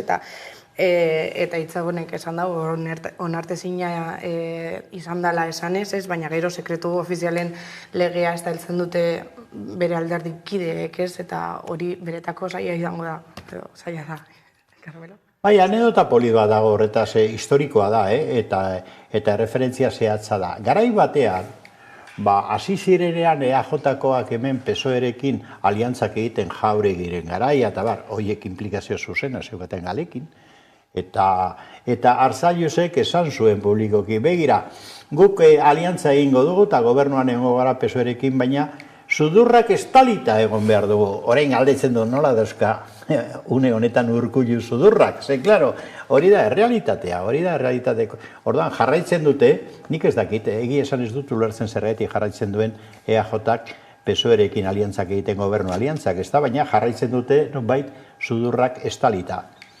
Anduezaren disimuluak ez du ebitatzen hori. Hemen, utziko dugu gaiak eman duena, beste arreta puntu bat badagoelako, eta hori segai ekonomikoekin lotuta dagoelako, badakizue gaur arratzaldean izango dela metalgintzako sektoreko langileen, sindikatuen eta patronalaren arteko bilera, erabakigarria izan daitekena ere, korapiloa azkatzeko, badakizue soldata igoerak eskatzen ari direla, horrerago jorratuko dugu hori, baina baita ere gogoan ekarri nahi dugu ELA sindikatuak atzokoan argitaratu zuen txosten bat, esan ez edo datuak ipiniz, ez zenolako erosa almena izan duen Hego Euskal Herriko biztanleriak, hain zuzen ere 14.000 euro galdu ditugulako, 2008-tik 2020 bitartean, horrek esan nahi du urtean ia 1.500 euro gutxiago jaso dugula, hain zuzen ere soldatak KPI-arekin ez direlako joan bat eginda. Entzungo dugu Mitxel Lakuntza ELA sindikatuko idazkari nagusia. Bizkaiko metalgintzako lan gatazkan egun erabakigarria da. Udazkeneko grebaldiaren ondoren berriro bilduko da lan hitzarmenaren negoziazio maila. Hau da, FEDEen patronala eta LAB, ELA Komisiones Obreras eta UGT sindikatuak. Plataformak astabeteko grebaldia iragarri du lan hitzarmen duina maigainean jartzen ez badu FEDEmek. Bide horretan aurrera pauso zehatzik ematen ez baldin badira, aste bateko grebaragoaz, hortaz, ikusiko dugu. Ea patronala ze jarrera ekartzen duen bilerara. Sektorearen mezua argia izan da eta argia da. Borrokatzeko prest gaude eta sektore osoa borrokatzeko prest dago. ELA bere aldetik ere mobilizazioak gogortzeko prest agertu da. Bilerak ez bada emoten, evidentemente, ELA kitxuta postu, konfliktu eta grebak areagotzi, ez? Bizkaiko metalgintzako sektoreko langileen erosalmena bermatzea ezinbestekotzat jotzen dute sindikatuek. Hala ere aurreko bileran patronalak gehienez diota 14% soldata igoera proposatu zuen 4 urtetarako. Sindikatuen arabera eskaintza horrek ez du bermatzen erosketa ahalmen galerarik ez izatea. Eta FEBen mai gainera ekarri zuena izan zen berriro beste proposamen bat alde batetik soldata igoretan erosalmena ez zuena bermatzen eta gero beste alde batetik jarraitzen zuen mantentzen atzera pausuak malgutasunean, garantia miniman eta bajetan. Hala bilera mugarria izan daiteke negoziazioaren soka estutu ala aska dezakelako. Eta patronari tokaengako benetan edukizan maikanik jarri, orain arte ez dau jarri. Bien bitartean, Bizkaiko patronaleko presidente Carolina Pérez Toledo uste du patronalen eskaintza ausarta dela. Hala baina benetako aurrera pausoak eskatzen dituzte sindikatuek. Orain arte 15 bilera egin ditugulako FEBemekin eta ez duelako oraindik seriotasunez ezer ekarri. Egoera honetan aipatu dugu bilera izango dutela arratsaldean eta adibide bat besterik ez dela baita ere aipatzekoa, aipatu dugu ELA sindikatuak ateratako txostena, orain bai entzungo dugu ELA sindikatuko idazkari nagusia. Hau ez da kausalidade bat, hau antolatu dago. Ofensiba dago, etekinen alde egiteko soldaten truka. Eta ofensiba horretan nortzu da? Potere ekonomikoak, patronala, eta hori egiten da gure agintarian babesarekin, Urkulluren gobernuaren babesarekin edo Nafarroko gobernuaren babesarekin. Babes politikoarekin egiten dira halako ofensibak. Soldaten aurkako ofentsiba, hala, azpimarratu du lakuntzak. Partekatzen duzue? Bai, hala da. Euskal Herrian 4 pertsonetik 3 ezin du etxe bat erosi. Hori nik ikusten dut bani kuadrillan, ez? 8 lagunetatik bakarrak erosi dugu etxe bat eta bera kontatzen dagoen moduan orain ezin da ez tabernetara joan eta ez asteburutan irten kristoneko hipoteka bat ordaindu behar dagoelako, ez? Eta gero ikusten da bai, igual transportean eduki dugun laguntzak gure poltsikoetarako ongarriak izan diela. Orduan posible da beste era batean bizitzea, baina dirudienez ez dakit zaila da eurentzat, ez? Alokairuko laguntzak ikusten dira, ez? Etxebide eta alokairuko diru laguntzak, diru sarrerak tope bat daukie, ez? Eta 400 pixutik gorako etxeak ez dute laguntza horrek jasotzen, ez? Eta badakizute hemen aldako etxe hain merkeak ez da zela. Ez Bilbon, Donostin ezin da ez aurkitu eta Gasteizen gero eta zailagoa da bebai. Orduan, diruna almena gero eta gutxiagoa da. Bai, adibide garbia da hori ez, etxe bizitzaren arazoak azaleratzen duena. Carmelo, zuk nola ikusten duzu egoera? Egoera ikusten dut kritikoa, eta kritikoa zergatik. Nik uste ari dela agertzen modu gordinean, kapitulu guzti hauetan, kapitalismoa gaur egun hartzen duen jokabidea, ez da? Kapitalismoaren jokabide horrek krisian jartzen du. Planeta bera, langileen kontrako erasoaldi ikaragarria dago, soldatatan inflazioa erabiltzen dute aitzakitzat, baina inflazioa estruktural bihurtzen ari da, gerrak bultzatzen dituzte, energia iturrietan eragiten dute oso modu negatiboan, hau da kapitalismo basatia, esan nahi dut, hau gertatzen ari da, eta gainera Mikel Akuntzak oso ondo esan du, konzeptu bat oso importantea. Hemen, orain eta hemen, Jaurlaritzak babes politikoa ematen die. Hori da gertaera larria, esan nahi dut. Kapitalismo basati eta harrapari honek egundoko irabaziak pilatzen dituen, inoizko handienak pilatzen dituen momentuan gainera gobernu horren, hau da, PNV eta PSOE-ren gobernuaren babesa du, Jaurlaritzarena, babes politikoa du, eta langilea zigortua dira, eta jipoituak ere bai ikusi dugun bezala hemen Bizkaian metalgintzako greban. Klaro, ze gertatzen ari da? Ikusten ari garena, metalgintza hor dabil, behar bada greba mugagabea deitzekoa da, garraiolariak esan dute igandetik aurrera behar bada greba mugagabea egingo dutela, estatu osoan, da horrek kriston eragina du, Bizkaibus greban dago eta halako egoeran dago eta zerbitzu minimo basatiak beraien kontra jartzen dituzte, 175 greba bera lehertzeko moduan, hau da, babes politikoa enpresarioei eta langilei zigorra, eta nik uste egoera hau oso kritikoa dela, eta langileen erantzuna beharrezkoa da, baina ez da nahikoa langileena bakarrik, nik uste erantzun estrukturala behar ditugula, ze jokabide hau estrukturala bihurtzen ari da, inflazioa estrukturala da, eta da tresna bat enpresario handien aldekoa, eta langile txikiak eta enpresa txikiak, ari gara, gero eta pobreago bihurtzen da erantzunak, nik uste behar direla izan globalak ere. Beraiek globalki antolatzen dute kapitalismoa, nik uste jo behar dugu erantzun lokalak, baina baita ere globalak antolatzera. Hau serioa da, arazo serioa da. Mobilizazioak izango dira gakoa orduan, Maialen? Mobilizazioetan, Karmelok esan dago moduan, kriminalizazioa oso handia izan da, eta oso handia izaten da. Eta nire ustez, mobilizazioen erantzuna ez da izan behar jipoiak, eta horrela, baina erakusten dutenez, horrek poliziaren presentziak ez dago langile izutzen, eta hori bai garrantzitsua da. Tuazekzen ikusi genuen, mobilizazioen gatik, alako asko irabazi zuten, langileak, baina baliteke ere, alako zigorrak ere jasotia, ez? Tuazekzen aste honetan ere, hainbat epaileak edaz, eta hainbat, ez dakit, euren protesten gatik, badaz epaile batzuk, zigorrak ematen ari dizkienak, ez? Eta hori, niretako oso zaila da ikustia eta oso zaila da bebai horrelako mundu baten bizitzea, ez? Ze eurak bakarrik nahi dute lan duimat izatea eta horregatik zemotako zigorrak jasotzen duten, ez?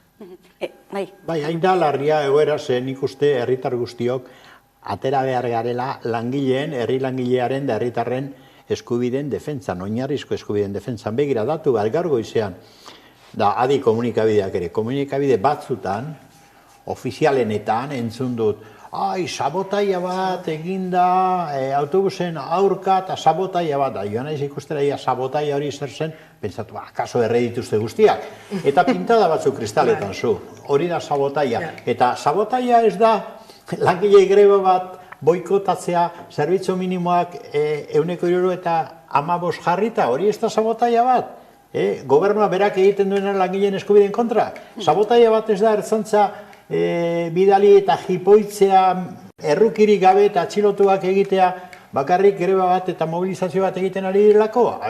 Kontzeptuak ere errebisatu behar ditugu. Herritarrok defendatu behar ditugu herritarron eskubideak. Eta ez sinistu gobernuen berzio ofizialak, ze gobernu horiek dira enpresarien gobernuak. Eta tamalez hemen ari da forogatzen horrela dela. Gobernu hau da, enpresari handien eta lobby kapitalisten gobernu bat. Eta hori da argi utzi behar duguna.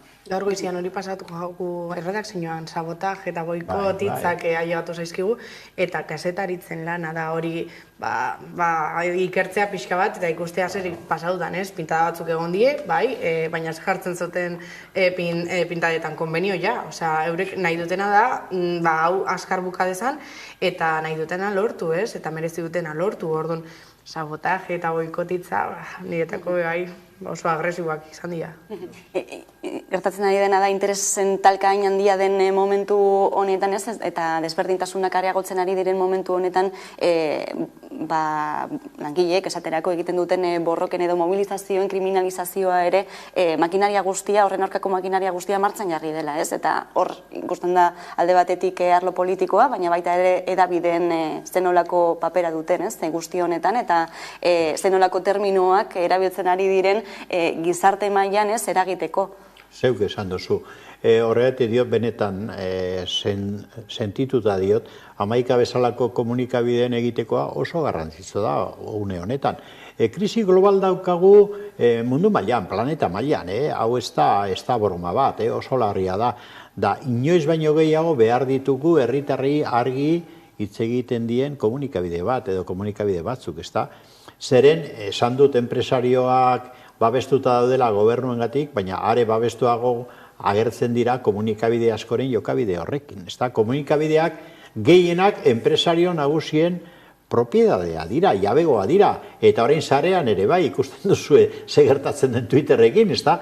Orduan, egoera dramatikoa da, zentzu horretan, ni unibertsitatean kasetaritza fakultatean aritu naiz luze, eta gure azterketa guztiak urtetik urtera frogatzen zuten etorkizunera begira, arazo larrienetako bat daukaguna demokraziaren da askatasunen ikuspuntu dira, komunikabideen jabegoa noren esku gelditzen ari den. Da kazetariek nola jokatzen duten komunikabide handi horietan, gerota gehiago botereen eta enpresario handien alde. Eta hori ikusten da hemen adibide konkretutan, Maialeneko oso ondo esan du gaur, ez da sabotai hori zer zen, pintada batzuk egitea errebindikazioen alde, sabotaia eta, bueno, mesedez, jokabide horiek kazetari guztiei dei bat egin behar zaie eta jokabide horiek zuzendu behar dira. Eskerrak alako komunikabidea ditugula gauzak argi esaten dituztenak, baina hori ezinbesteko premio izango da mundu global honetan. Orain, entzundu goizean, Egiptoko gailur horretan, Antonio Guterresek esan dituen hitzak, oso arrazoizkoak, oso logikoak, nola petrolearen enpresa handiak eta zigortu behar diren, da diroak kendu, hirugarren mundu deitzen den horren alde, eta ematen zuen subversibo iraltzaile bazela. Da komentarioak ere alakoak irakurri behar izan ditut. ONUko idazkari nagusiaren kontra, hori esan duelako. Osea, nora goaz, benetan, nora doa, komunikabide mundu hau ere, nora doa, hori errebisatu behar dugu. Asnorketa horrekin gaiz aldatuko dugu baita ere, eta kirolari buruz hitz egiten hasiko gara. Euskal Selekzioaren egoerari buruz, zuzen ere, Euskal Selekzioen egoerari buruz, bakizue kirol legea onartu zela, Madrilgo Kongresuan, EAJak bultzatutako zuzenketa bati ezker Euskal surf eta pilota selekzioei nazioartean lehiatzeko aukera ematen zaiena bai, baina letra txikia begiratuta ere, bestelako xehetasunak ere agertu direlako lege hau onartu ondoren, eta hori da, hain zuzen ere, besteak beste zehazten duela, zigorrak jarriko zaiela Espainiako selekzioarekin jokatu nahi ez duenari. Ikusiko dugu.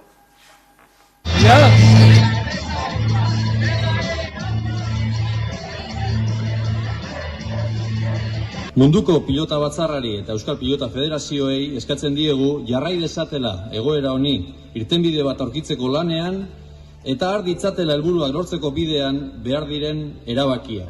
En esta ley, que la sociedad vasca esperaba que eliminara los cerrojos para poder disfrutar del juego de las elecciones, se sigue manteniendo en esta ley, con la excepción que se abre a estas modalidades de arraigo social e histórico.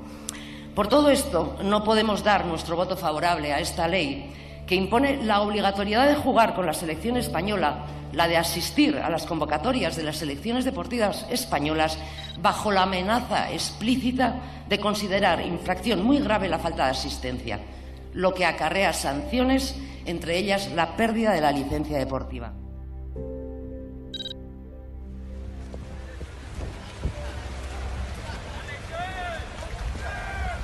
Es, antes que nada, un derecho que nos correspondía, algo normal, algo que hay que aceptarlo con normalidad política, normalidad institucional, si se cree verdaderamente en la concepción política que se tiene y, sobre todo, si se es demócrata. Y a partir de ahí, pues desde una perspectiva de las reivindicaciones vascas, históricas, deportivas, sociales, es un paso más. Hauxe, egoera, nola baloratzen duzu ezuek kirol lege hau? Aurrera pauso bat izan behar zen, baina ikusten da horrelako zigorrekin ezin dela izan, ez? Espainiako selekzioara joatea uko egiteak, izunak eragiten badau, zen nolako legea izango da, ez? Eta gero beste aldea da, kanpoan geratzen diela, Nafarroako eta Iparraldeko jokalariak, eta ni adibidez pelota zaleana ez, eta Unai Laso, ez aurtengo txapelduna dena, ezin izango luke hemen parte hartu, edo Euskal Selekzioan parte hartu, Nafarroan jaiotakoa izan dela, ez? Eta hori, ez dauko zentzurik. Hori da beste xehetasunetako bat, ez? Zer deitzen diogu Euskal Selekzioa lege honetan? Begira, nik uste dut kasu honetan gure beharrak nolabait ala bultzatuta, baina harinegi postu ginen. Harinegi postu ginen, nahiz eta hasieratik bertatik oso mugatua zen akordioa, bakarrik autonomia konkretu honetara, EAEra mugatua, eta paradosa ikaragarriak zekartzan, gainera, eta bakarrik gainera pilotari eta surfi mugatua, ez da. Paradosa ikaragarriak, besteak beste, Euskal Selekzioak Nafar Selekzioaren kontra egin behar zuen. Eta orain Nafar Selekzioari Euskal eskubide hori kentzen diozu, ezabatu, ez dira Euskaldunak? Ni gogoratzen naiz, duela urte batzu, baina Kuban egin zen munduko Euskal pilota txapelketa bat, olimpiada, deitzen zen, olimpiada de la pelota baska, gogoratzen naiz. Eta orduan hemendik, Kiko Caballero, hemengo ordezkari eta irakasle oso importante bat, Kiko Caballero zuzendari joan zen Euskal Federazio bat. Baina esen onartua nazioartean eta Espainiak eta Frantziak kontra aritu ziren. Baina Kubak eman ziren aukera parte hartzeko eta egon ziren Euskal Selekzioa. Euskal Selekzioa hartan Euskal Herri osoko jokalaria zeuden, osokoak. Orain ezingo litzateke. Litzateke posible izango, lege hau aplikatuz. Eta benetan nik uste gauzak gordinik agertu dituena da, orain jakin dugunean gainera, Espainiar selekzioetan jokatzeko obligazioa eta sinekua non da gainera zigor handiak aplikatuz sartzen dela lege horretan bertan. Nik uste dut hau iruzur badala, benetan iruzur bada. Euskaldunok, toki guztietako euskaldunok eskubide izan behar dugu, Euskal Selekzio benetako batean eta edozein kiroletan parte hartzeko. Gizonak, emakumeak, nafarrak, zuberotarrak, eta hori da, eta Euskal Pelota zer esango dizut. Euskal Pelotan ezin badute Euskal Selekzioan nafarrak, zuberotarrak, lapurditarra jokatu orduan zen selekzio da. Ze Euskal Selekzio da hori. Absurdoraino eramaten dituzte gauzak, ez da. Goizegi txalotu genuen. Eta nik uste berriro ere honek frogatzen du beste gauza bat. Euskaldunok estatu bat behar dugu. Geu izateko eta munduan ere agertzeko euskaldun bezala. Estatu bat behar dugu, estatu hau hemen ikusten denez ez dago biderik. Ez dago biderik. Gaia jorratuko dugu gaurkoan ere Ander Martin, Euskal Pilota Federazioko kidearekin, pantaiaren beste alboan agurtuko duguna, eguardion, Ander? Aipatu dugu, ez da Espainiako selekzioari joatea uko egiteagatik izunak, zigorrak aurre ikusten dituela kirolaren lege honek, enzuzen ere 3.000 eta 30.000 euro artekoak, zer iruditzen zaizue? Eskubidearen kontra doiala, azkenean eskubidea aukide behar dugu, baietza edo eta kontra doien lege bat, kontra ikusten dugu, ez? Gero, kontraesan handia dago, batetik esaten dabe Euskal Selekzioaren onarpena eta gero Espainiaren kontrakoa. Orduan, kontraesana dauz, ondino niko ez dut uste horri dana oso argi dagoen eta argitu arte, tentu zibili gargara ondino. Dena den horixe bai aurreikusitakoaren arabera surf eta pilota federazioek bai jokatzeko aukera izango dutela, nola hartu duzue hori? Azkenean harrituta geratu ginen, ez gendun espero olako notiziarik, eta jakinda ez da lain erreza. Azkenean politikoki erabaki dela, lege bat sartu dutela, baina lege horretan pasa egin behar da senadutik, eta gero kirol legetik eta pasatzeko Consejo Superior de Deportes CSD horretan onartute izan behar gara selekzioa moduan, eta baita ere nazioarteko pilota erakundean ebe bai, beti gure kontran egon diren horrek gure alde bozkatu behar dute. Orduan, ondino lan asko dekogu aurretik eta horretan hasi beharko gara. Lege honek ez usten dituen zirrikitu eta kontra esan guzti horiekin eta aipatu duzunarekin ere argi gelditzen dena da Euskal Selekzioetarako bidea luzea izango dela oraindik ere.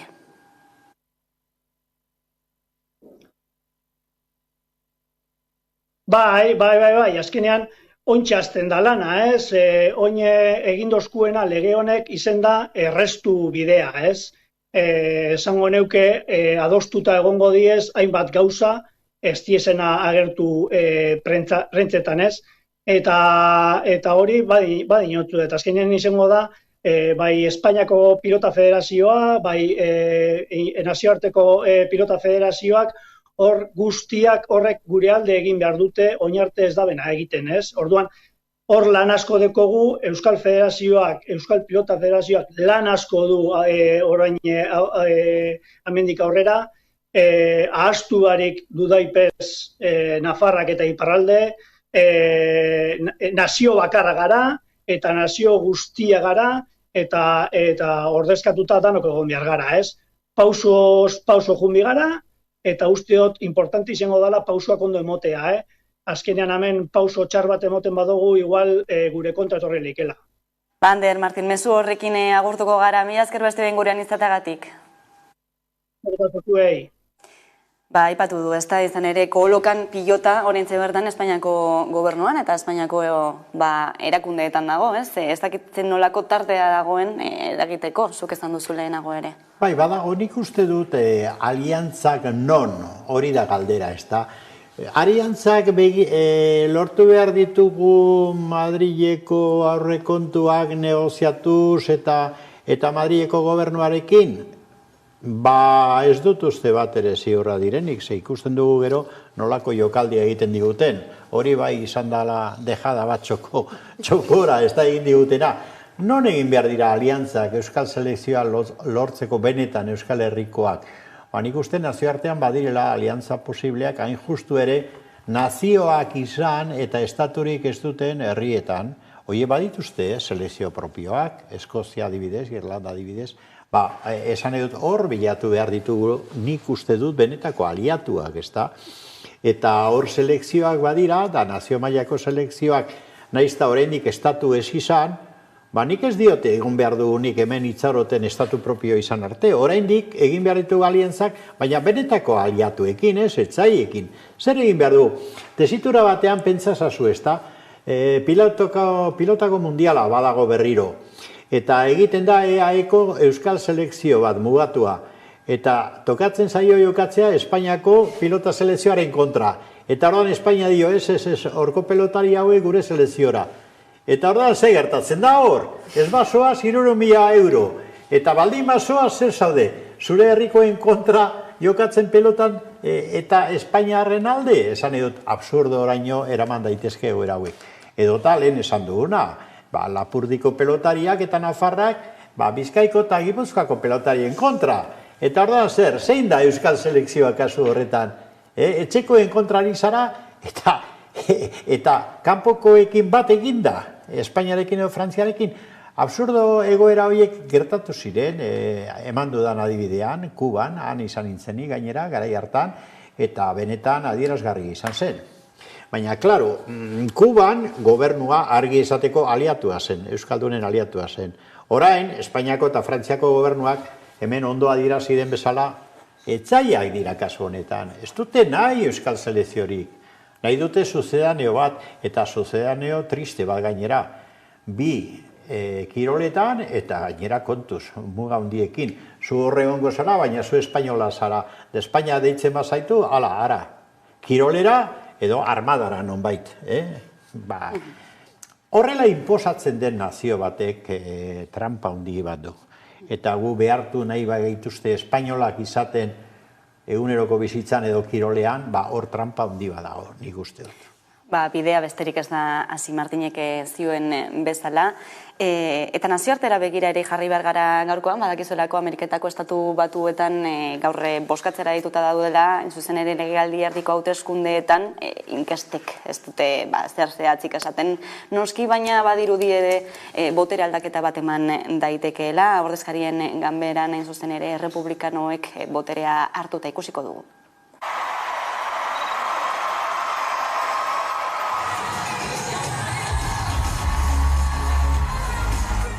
Your right to choose is on the ballot. Your right to vote is on the ballot. Democracy is literally on the ballot. I've been making this case since I ran. You know, there are more than 300 Republican candidates for state, local, and federal office who are election deniers, who say that I did not win the election, even though the hundreds of attempts to challenge that have all failed, even in Republican court.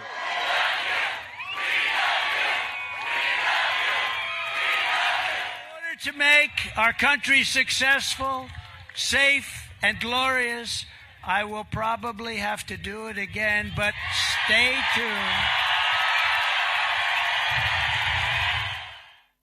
Hor ikusi dugu aurre kanpainaren irudi batzuk, Trump ere berriro ere holtzaren gainean ikusi dugu, gainera ere mai gaineratu du, ez? Datorren urteko hauteskundeetan agian ere hautagai izango dela berriro ere, non ikusten duzu egoera? Hor jarri dago ez, agen, berriro. Eta entzun dudanez, ez, safe eta ekonomia, osea, segurtasuna eta ekonomia aldarrikatu ditu, eta republikanoak hori erabiltzen dute, ez? Lehenik eta behin ekonomia, ez, eta inflazioari agurre egitea, eta gero Amerika, estatu batuak, era seguru baten bizitzea, baina eurentzako zeda segurtasuna armak dira, eta alako politikak berriz jarriko dituzte, ez?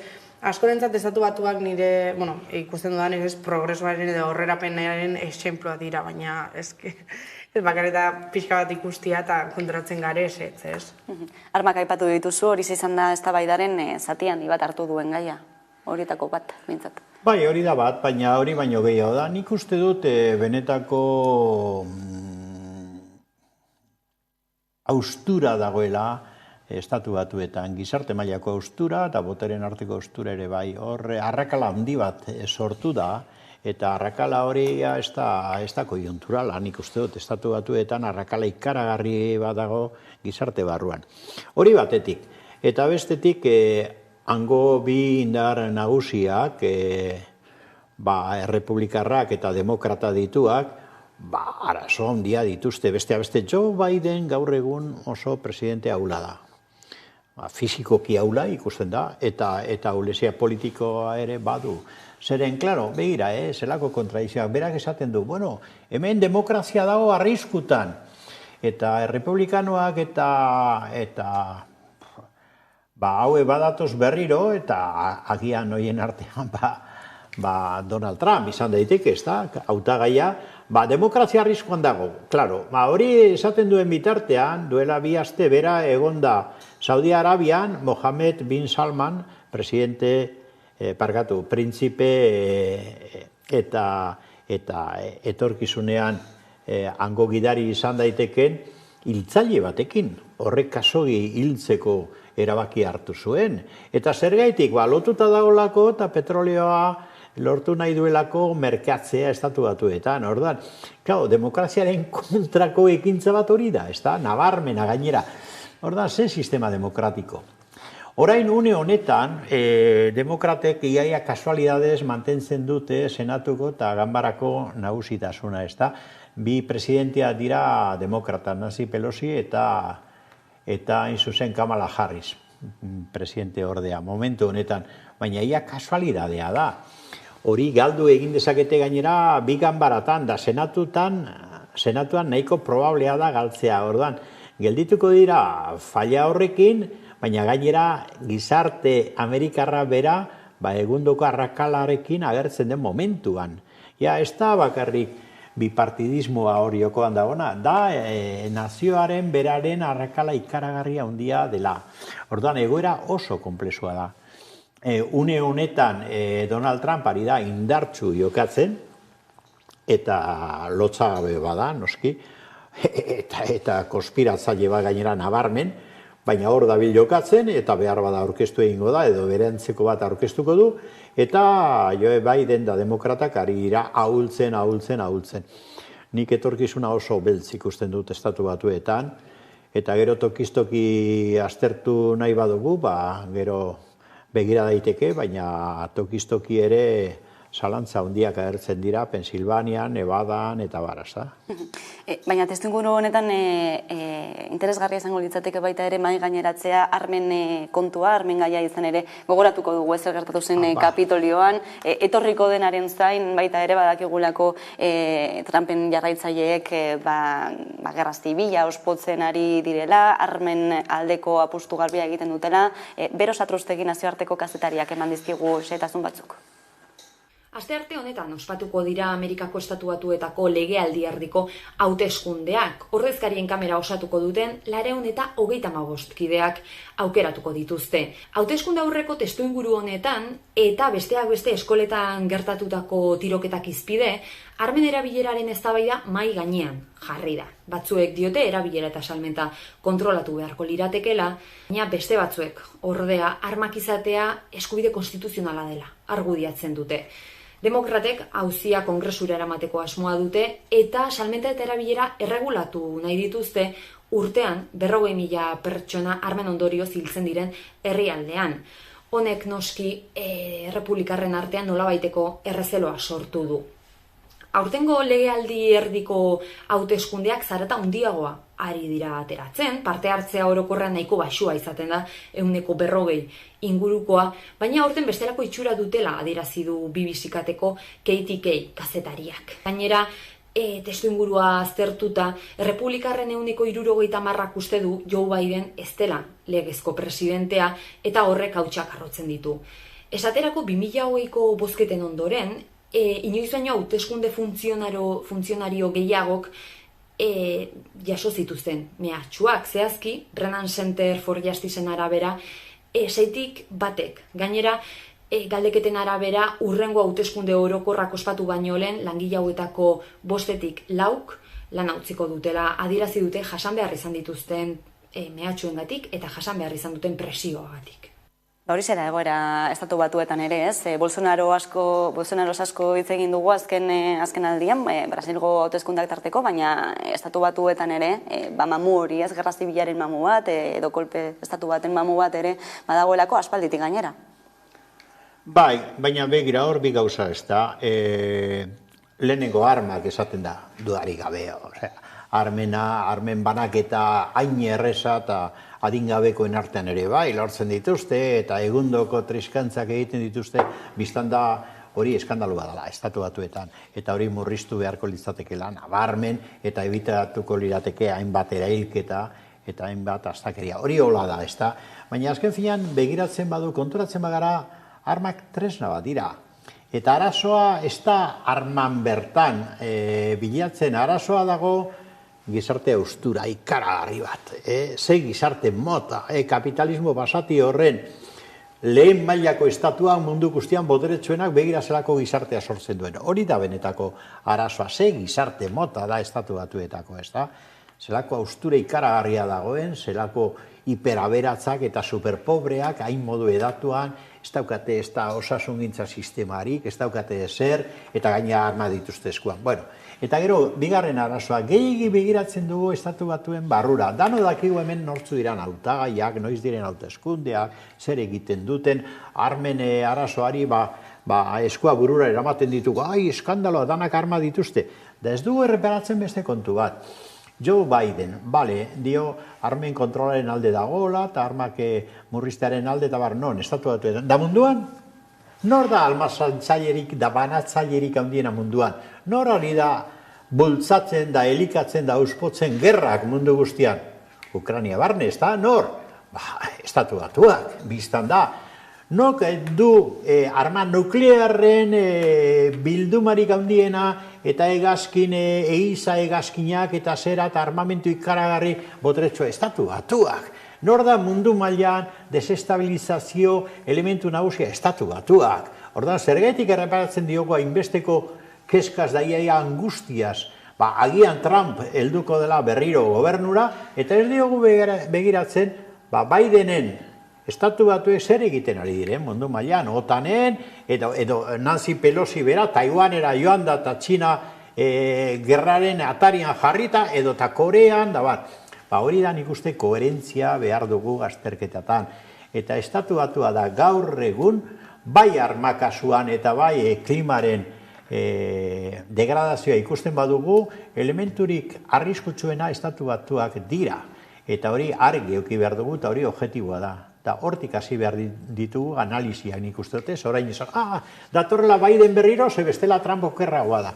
Ez, Biden zein Trump presidentzian egon, Estatu Batuak da une honetan mundu mailan da planeta mailan daukagun arriskurik handiena.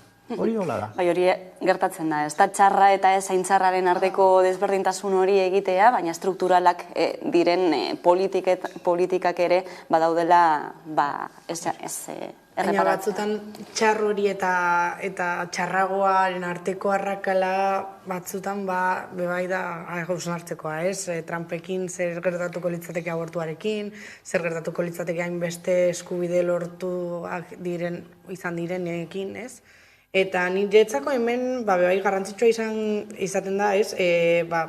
Carmelok esan dauen, estatu kapitalista honek nor nahi dau bermatu, ez? Zegatxik, adibidez, ontxe Elon Musk Twitter erosi eta errepublikanoen alde jarri da. Zergatik, bera, nahi dauelako alako sozietate bat edo alako estatu bat bermatu, ez? Eta herritarrak alakoak jarraitzea eta hori erabili behar dau. Zelan heldu zen poterera Trump, bots eta alako albiste faltsuak erabiliz eta sare sozialak erabiliz, berriro pasauko da.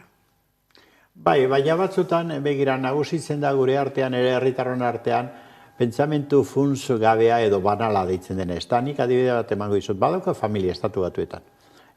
Nire osabak eta joan ziren artzainara, eta gero familia egin zuten, da horietako batzuk, gainera, ari dira, hoien ondorenak Euskal Herrira etortzen, da Euskara ikasten, da hemen nahi dute gure artean bizi, eta da horietako batek esaten zian, begira, Carmelo, ze gertatzen den estatu batuetan, nire anaia batek esaten zidan, kriston disgusta daukat, esaten dit Donald Trumpi botu eman behar diola, eta zergatik esan nionik, zergatik ez duzu sinistore egingo.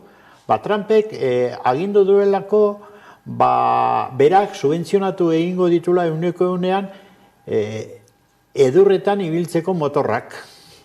Eta Bidenek ez, eta ordan bera nahi du alako motor bat, eta ordan Trumpi emango dio botoa. Begira, hori da pentsamentu politikoaren banalizazio ikaragarria. Da hori gertatzen da, han eta hemen gertatzen da gure gizartean. Hau da, demokrazia formala deitzen dugun horrek, espadauka atzetik herritarren ideologizazio zuzen bat, eta printzipioak argi izatea, eta hezkuntza boderetsu bat benetan, herritarra benetako herritar kozientea izan dadin, alako gauza gertatzen dira. Osea, Trumpek atera dezake gehiengo bat, estatu batuetan naizta astakirten baden, astakirtena da, noski, baina begira, kirtenkeria hori, esabatori gelditzen da, edurretan ibiltzeko motor bat subentzionatzen didalako, pentsa zazu, nolako munduan sartzen ari garen, ezta? Horregatik hezkuntzaren, komunikabideen, lana ezinbestekoa da. Nor da referentzia zentzu horretan? Noam Chomsky, pentsatzen dudanak ezagutzen dugula. Noam Chomsky egiten ditu azterketa bere 80 urteetan, baina azterketa oso interesgarriak estatu batuetako gizarteari buruz. Eta lehen esan dudana, hori Chomskyk esaten du argi eta garbi, mundu mailan gaur arriskurik handiena estatu batuetako botere antolatua, organizatua da, bera konplexu militar instituzionala deitzen duen hori. Hori da benetako arriskua, eta hortik hasi behar ditugu azterketak. Eta ez kezkatu horren beste Trump edo Biden egonango presidentzian hori bereintzat arazo handi bat izan daiteke, guretzat arazo handia da estatu batuek beraien nola jokatzen ari diren mundu mailan. Baina dena denean gertatzen dena onantzere etorri daiteke, izpilu izan daiteke, esaterako lehen aipatu duzu ez, abortuarekin zer gertatuko da, abortu eskubidea nor dagoen boterearen arabera erabakitzen ari delako. Eta ez bakarrik abortua, nik amenik entzun dutzet, migrante batzui esan ez ez dugu gure migrante gehiago betortzia, ez? Eta hori Amerikako estatu batuetan pasa izan da, ez? Bertako Latinoamerikakoek etxe bat lortzen dute, bere bizitza sortzen dute, eta gero ez dute nahi beste migrante batzuk etortzia, ez? Eta hori hemen Euskal Herrian ari da pasatzen. Eta hori da individualismo bat, kapitalistak sortu dauen individualismoa. Bai, baina horrek, kontura egitezen, biztan da, ni nahiago dut Trump ez egotea estatu batuetako gobernuan, biztan da, hori astakirten handi bada. Baina esan nahi dut, horrek eta esan dudan pentsamenduaren banalizazio horrek, gara matza beti etengabeko txantaia baten menpe bizitzea. Ze, klaro, nahiago badut, Biden, orduan Biden hon egingo dut, eta ez dut konturatu nahi, ez dut ikusi nahi, nolako ondorioa dauzkat horre mundu mailan. Eta berdin gertatzen ari da hemen.